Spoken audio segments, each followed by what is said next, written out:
Hey there, Living the Dream podcast fans. It's your buddy Adam from Podcast Launch Tips. It's the podcast where I teach people how to correctly launch a successful podcast and get their message out to their ideal audience. You are listening to the Living the Dream with Curveball podcast, and it's time to bring out your host, my pod pal, Curtis Curveball Jackson. Welcome to the Living the Dream podcast with Curveball. If you believe, you can achieve.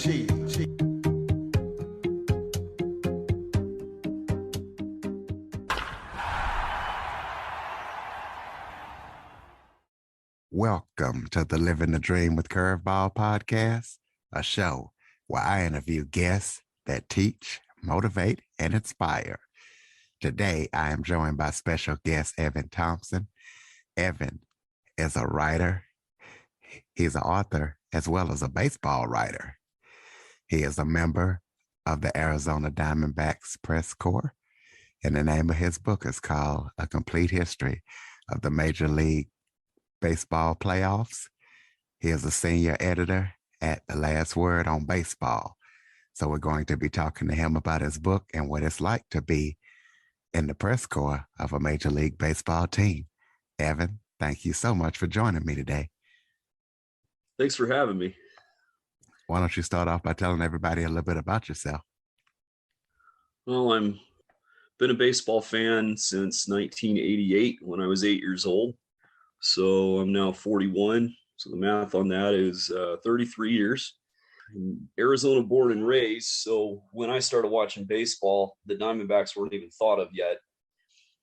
So at the time, I was a fan of Chicago Cubs. My favorite player was Ryan Sandberg, and I spent a lot of time watching broadcasts with the great Harry Carey, God his soul, and Steve Stone, who is now doing color commentary for the Chicago White Sox. I decided I'd be a fan of the Cubs until we got our own team here. So in 1998, when the Diamondbacks were born, I switched my loyalties. Taught school for 12 years. I have a history degree, but I wasn't really happy doing that. And then in 2011, I got the idea to write this book, and I kept teaching. And then when I had to leave the classroom due to my health, I didn't really know what to do with myself for a while. And then somebody said, hey, get back to work on your book. So I decided to do that. And then in 2018, I got to work really hard on it. Well, I got to back up there. 2016, I was looking for ways to interview people for the book. And I ended up in touch with Mark Langell, who is the team historian for the Los Angeles Dodgers. And he said to me that players and managers and former players and managers typically won't do interviews with you unless you have a publisher. And I didn't have one. I said, okay, so I need to get a publisher. He said, hold on a minute. Do you write for anybody? I said, no. He said, that's the other thing. If you're going to go to a publisher, they won't pick up the book unless people know you, because they're only going to pick it up if they think people will buy it. And it could be the greatest book in the world, but if people don't know you, they're not going to buy the book. So he encouraged me to start a website. I did. It was called Thompson Talks. So I just wrote about various things in sports. And then at the beginning of 2019, I heard that Last Word on Baseball was looking for writers. So I went ahead and applied, thinking, okay, what the heck? And then 3 hours later, I got hired. And 2 months after that, I got promoted to editor. Then 2 months after that, I got promoted to senior editor, which was the job of the guy who hired me. 1 month after that, they got me in the press box at a Diamondbacks game, and that's where I've been since. So tell us what the Last Word on Baseball is. Kind of give us a description of it and what you do. Okay, it's news and analysis of Major League Baseball. We try, because with news, a lot of times people, when there's news that comes out about baseball, they only look at ESPN or MajorLeagueBaseball.com or The Athletic or one of their local newspapers. So with news, unless we have somebody right on the scene or embedded with the team like me or like Nate Miller, who's our correspondent for the Texas Rangers, we tend to not write about it unless we can add analysis to it. But one thing we are big on is analysis. Well, tell us about your book and tell us what readers can expect when they read it and why you decided to write it. All right. Well, back in 2011, on the last day of the regular season, September 28th, it was a Wednesday night. There were 4 games that ended within an hour of each other that determined the final 2 wildcard spots. That was the last year that each league had 1 wild card. Some strange things had to happen in order for certain scenarios to play out. The teams that held the lead at the time were the Braves and the Cardinals were tied for the NL card. And so if both won, they'd have a 1-game playoff. If one team won and the other lost, then the team that won would make it. In the American League, the Red Sox and the Rays were tied. So if both teams won, there'd be a playoff. If both teams lost, there'd be a playoff. If one won and the other lost, then the winner would go on. Well, the Cardinals had an easy game. They played the Houston Astros that night. Astros were still in the National League at the time. And Astros had lost over 100 games that year, so the Cardinals were expected to win, and they did. The Braves were playing the Phillies. Phillies had already won the NL East. They'd won over 100 games, and the Braves held a lead going into the 9th, but their closer, Craig Kimbrell, couldn't hang on. Phillies won in extra innings, so the Cardinals made it to the playoffs. Within an hour of that, these games were going on at the same time. The Red Sox were playing the Baltimore Orioles, who were not having a good season. Red Sox held a lead going into the late innings. Down in Tampa, the Yankees were playing the Rays. The Yankees had already won the division. They were up 7-0 going into the bottom of the 8th. So they pulled all their studs and put in the younger guys to finish out the game. Well, the Rays came back and won. At the same time, during a rain delay in Baltimore, when the Red Sox saw that the Rays had actually won the game, they went back out on the field in Baltimore and ended up blowing the game. So the Rays made the playoffs. Well, after this all ended, I was like, okay, I have 2 really good books on the World Series, a history of the World Series. I want one on the playoffs. So I went to Amazon to order one. There weren't any. Beverly Cleary said something that was later echoed by, I believe, Maya Angelou. It might have been Toni Morrison. But anyway, Beverly Cleary, who wrote all the Ramona books, and who was herself a librarian, said, if the book you want to read is not on the shelf, you must write it. So who am I to argue with Beverly Cleary, right? But anyway, so I got this idea. I was going to do a game-by-game history of the playoffs. So I decided to do the League Championship Series. That started in 1969 when the National League and American League split to divisions. And I also decided that because there were tiebreaker playoffs, there were 5 of them before we split the divisions in 69, that I would include those as well. So I got to work on that. What readers can find are a game-by-game account of what happened in every one of these series. You'll find statistics for the season for each team involved in games in this book. You will find statistics for the series that they are playing in. And you will find a brief summary of each season's pennant race, how they got to where they were. I tell my stories. It's set up functionally like an encyclopedia, but I'm writing it as if it's a storybook. And I do have footnotes with sidebars and funny stories I heard about it or any other comments that I've added as well. Well, you talked about the challenges of needing to get a editor and be writing for somebody, but what other challenges did you face in trying to write the book? Well, with this one, because this is volume 1, which goes from the first tiebreaker, that was in 1946, until 1976, with the early ones, all those that happened prior to the 60s. So that would be the 46 National League, 1948 single game American League playoff, then the 1951 and 1959 National League playoffs. A lot of the people involved in those games are dead. So what I had to do for those was find newspaper accounts. Fortunately, those were far enough back that the newspapers gave very detailed accounts. A lot of these games were either not on television, or if they were on television a lot, their television wasn't widespread enough. There weren't enough TV sets and homes for people to really be guaranteed to watch the game. So the newspapers gave detailed accounts for what happened on each batter, and they had some nice quotes. So the challenge there was finding the right newspaper. for that one. Then when there were people who were alive for the games, the challenge I faced was the fact that I haven't been in the industry very long, so my name isn't really well known. So somebody like my good friend Barry Bloom, who has covered baseball since the 70s, he could get an interview with just about anybody because they all know him. But for me, a little different. The first person I got an interview with is someone whose account actually won't show up until volume 2, which is what I'm working on right now. So that was a challenge there. Some of the other challenges were the fact that a lot of these games just don't have film. We don't have surviving film of a complete game of anything that was in this book until game 1 in 1973 between the Reds and the Mets in the National League. There are some radio accounts, but film accounts, there really aren't any available, because back then they had to be stored on reel-to-reel tapes, and they were so large that these television companies would either tape over them or get rid of them because they were so hard to store. So talk about some of the interesting games that you didn't know about, but you discovered while writing the book. Okay, well, one that was really nice that started immediately, the very first game in this book is game 1 of the 1946 National League tiebreaker between the St. Louis Cardinals and the then Brooklyn Dodgers. That game was at Sportsman's Park in St. Louis, and there was a young catcher for the Cardinals who had 3 hits in that game. He was a rookie named Joe Garagiola. Joe Garagiola later became very famous as an announcer. He was a color commentator for NBC's broadcasts for the Game of the Week and for the playoffs and for the World Series for decades.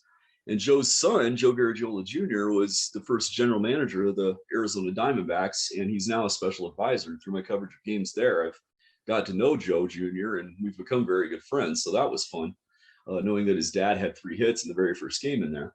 Another game that was really fun to learn about was the 1948 American League tiebreaker between the Boston Red Sox and Cleveland Indians. American League only did 1 game for a playoff. National League did best 2 out of 3. Well, the Indians had a shortstop that year named Lou Boudreau, who was also their manager. He had been their player manager since 1942 at the age of 24. So he ended up being the American League MVP in 1948 because he had such a crazy good season. Hit well over 300, struck out only 9 times the whole year in over 600 at bats. He struck out 9 times. There are guys who do that in a week. Anyway, he had a great game in this 48 tiebreaker, went 4 for 4 and had a walk. So that was fun to learn about. I had a lot of fun learning about what I call the best game you haven't heard of. This was the second game of a 2-game sweep in 1959. The Los Angeles Dodgers were playing the Milwaukee Braves.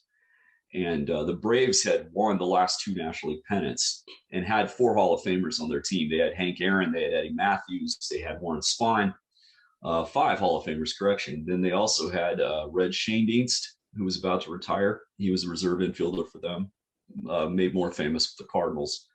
And then they had Eno Slaughter, who was also on the 46 Cardinals, and he was in his last year as well.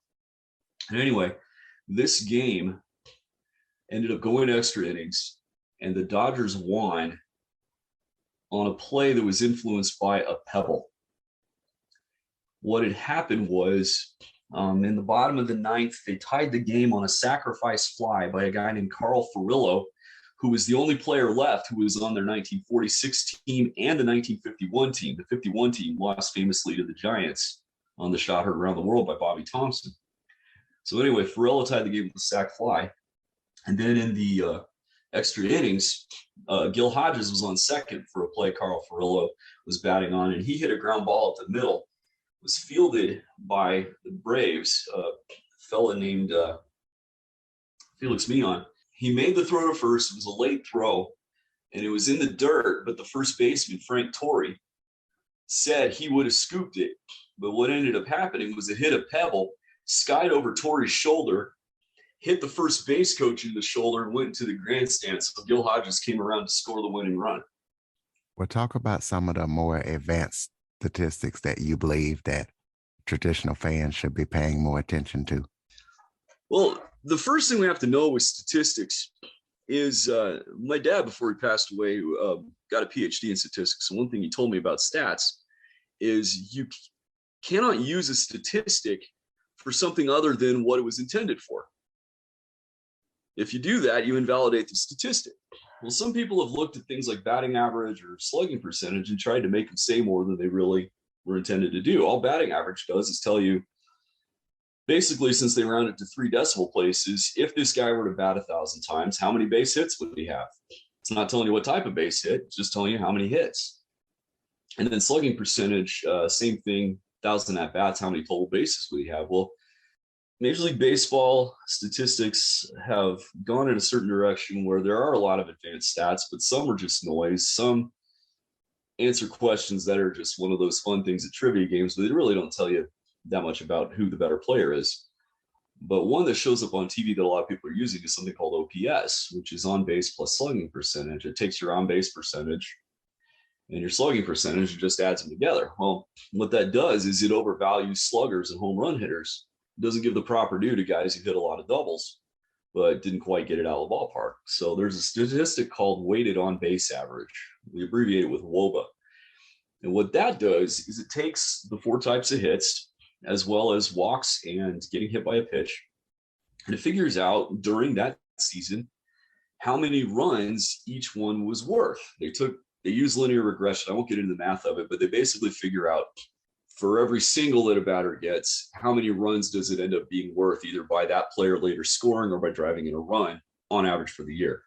So using that, it gives you a better idea as to how many runs this player was really worth by driving him in or by reaching base.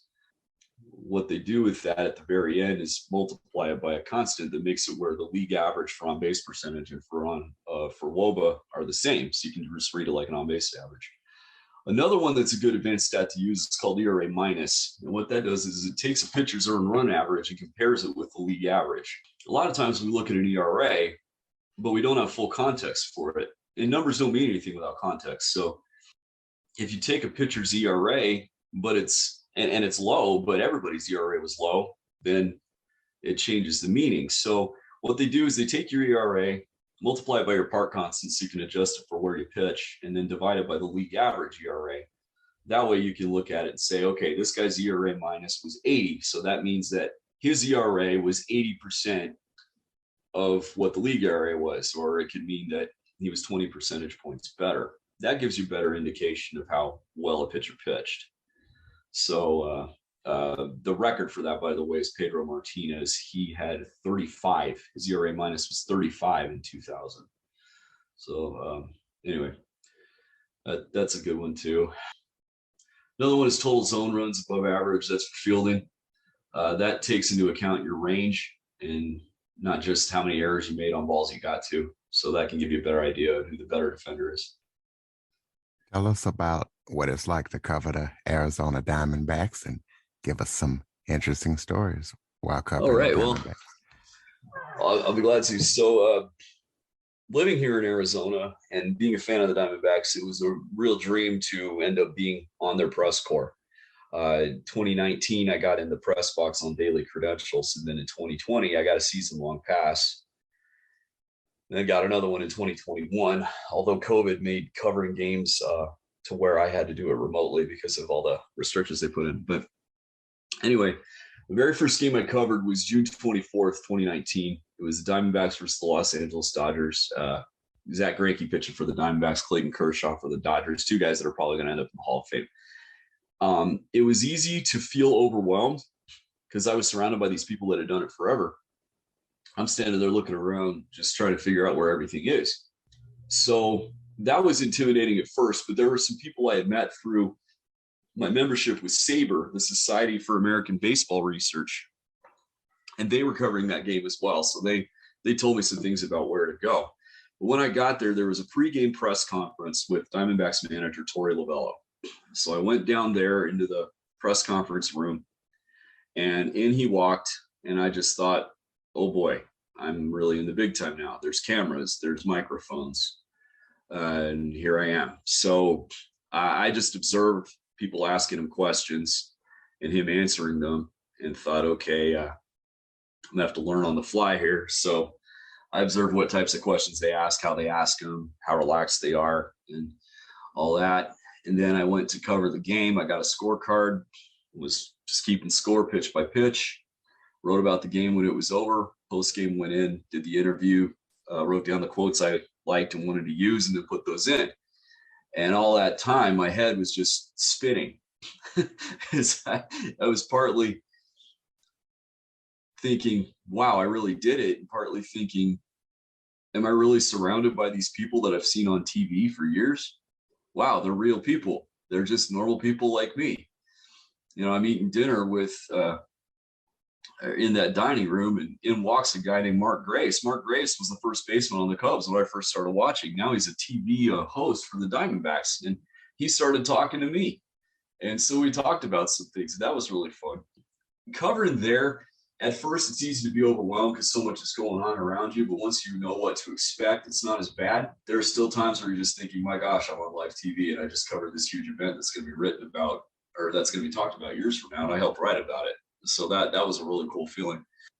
But there are other things about it too. The big thing you realize is these ball players, they're not Greek gods. They're normal guys. They like video games. They like to know what restaurants to go get sandwiches at. They like all that stuff. They're just normal guys who happen to play baseball extremely well. We're talking freakishly well because people are paying them millions of dollars to do it. But keeping in mind that they're normal guys is a good thing. It also helps you build a rapport with them. The other parts about being on the press corps that you don't think about is I had one fan say to me, man, it must be nice not having to pay to buy a ticket for a game. I said, yeah, but I get to the game 3 hours before you do, and I leave 3 hours after you do. The whole stadium is dark, and I'm driving home after midnight on an empty freeway. So, I mean, it's hard work. That's a lot of things some people don't think about. And the other thing is, if a big story happens, I have to stop everything I'm doing and then hit the press conference and then write about it. So you're on call all the time. So there's that part too. And then there's also the whole thing of when you post your stories, people who think they know more than you and get kicks out of, quote, telling off someone who's a pro. There's that type of harassment, but that doesn't happen all that often, and you learn how to ignore it. Give out your contact information. Where can people purchase your book and follow your writings, and tell us about your website and any social media links so people can connect with you? Okay, I appreciate that. First thing is you can get me by email at Evan. Just put Evan, EVAN, at thompsontalks.com. That's an easy way to get me. The website I write for is Last Word on Baseball. If you put in lastwordonbaseball.com, it'll take you to our homepage. There's a search button in the upper right corner, so you can search for anything, my name there. The easier way is probably to just, in the drop-down menu, pick NL West, Arizona Diamondbacks, and I've written almost everything that we have on there about them. So you can go there and just read my articles that way. Then when you read one of them, if you click on my name, it brings you to all the articles I've written. There's also my personal site, thompsontalks.com. If you go there, I post links to every article I write for Last Word on Baseball. You can put in your email address as a subscription there, and then every time a new article goes up, you'll get an email. As far as where to buy the book, you can go to store.bookbaby.com and get it from there. It's also available for pre-order on Amazon. It'll be available starting this weekend. If you do buy it on BookBaby, I do ask that you go to my page on Amazon and just look at the book, because if you do that, it'll entice them to order more for their warehouses to have it in stock. I think that's it. Oh, you can also follow me on Twitter at LWOS Evan T, EVAN, and then the letter T. You can do that. You can, I have a professional page on Facebook as well. You have any put in Evan Thompson. Any upcoming projects that people need to know about that you're working on? Well, I'm working on volume 2 right now. That'll take us to 1984. A lot of fun games in there. You'll have the back-to-back World Series titles of the Yankees in the late 70s. You'll have the Dodgers with their back-to-back pennants there. You'll get the Pirates' last pennant and last World Series. That's 1979. 1980 was the first time the Phillies won it, so you have that. 1981 was the year of the strike, so we had the extra playoff round. That ended up being the last Dodger-Yankee World Series we've ever had. It was also the only playoff appearance for the Montreal Expos. We had the Cardinals winning it in 82, and the Orioles winning it for the last time to date in 83, and then you had the Tigers winning in 84 with the Padres pennant. A lot of memorable games in there. So they can look forward to seeing those. And I'll actually have some interviews for this one, including Rick Monday, who hit a famous home run in 1981. Final question to close it out. Talk about player evaluation, hitters, pitchers, relief pitchers. Give us some insight on that. Okay.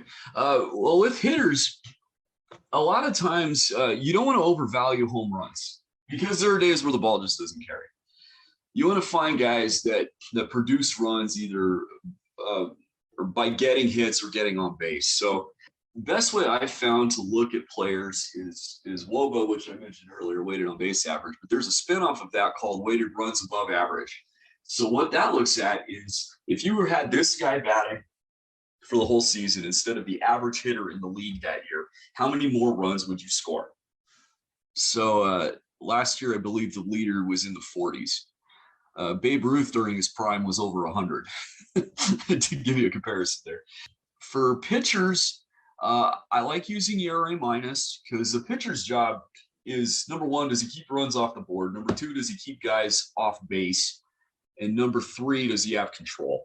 So the best way to look at keeping runs off the board is ERA minus because it compares them with the league average. The best way to look at does he keep guys off base is WHIP, which stands for walks and hits plus, or excuse me, let me try that again. Walks and hits per inning pitched.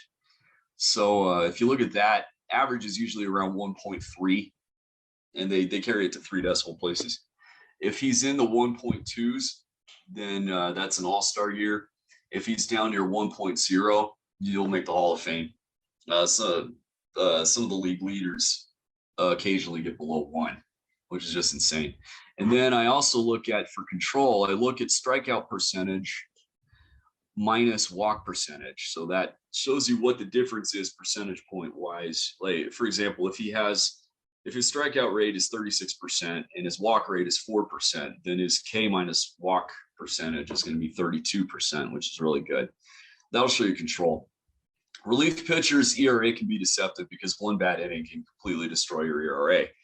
The reason being is they take your earned runs, multiply it by 9, then divide it by innings pitched. Well, relievers usually pitch 1 inning at a time. So if you give up a 3-run home run, you're going to be wearing that 3-run home run for about a month.